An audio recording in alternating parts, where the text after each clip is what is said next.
ইতিহাস এবং সংস্কৃতির আলোকে আমাদেরকে সিলেটকে দেখতে হবে। যুগ যুগ ধরে এই সিলেট বাংলাদেশের ইতিহাসকে ধারণ করে আছে। ব্রিটিশ বিরোধী আন্দোলন থেকে স্বাধীনতা সংগ্রাম এবং আমাদের জুলাই গণ অভ্যুত্থান, সিলেট লড়াই করেছে বুক চিতিয়ে বাংলাদেশের স্বাধীনতার পক্ষে। এই বাংলাদেশের পূর্বাঞ্চলে সিলেট ছিল অন্যতম কেন্দ্রভূমি। এদেশের জনগণের মুক্তির লড়াইয়ে সিলেট ছিল অগ্রগামী।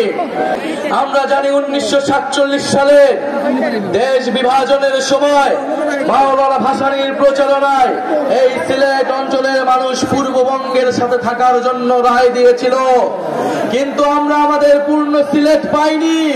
করিমগঞ্জকে কেটে নেওয়া হয়েছিল, আসামের সাথে আমাদের সিলেটের বহু অংশকে জুড়ে দেওয়া হয়েছিল।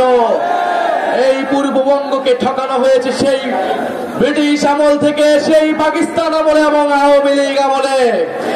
এই সিলেট অঞ্চলের মানুষকে, এই সিলেট অঞ্চলের গ্যাস, খনিজ, পাথর সব সম্পদ থেকে বারবার বঞ্চিত করা হয়েছে।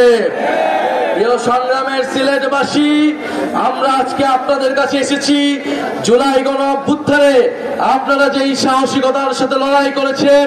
এই সিলেটের মাটিতে শাবিপ্রবির শিক্ষার্থী শহীদ রুদ্র সেন, শহীদ এটিএম সাংবাদিক তুরাব, তারা রক্ত দিয়েছে, জীবন দিয়েছে। 17 জনেরও অধিক শহীদ রয়েছে এই সিলেট অঞ্চলে, এই সিলেট জেলায়।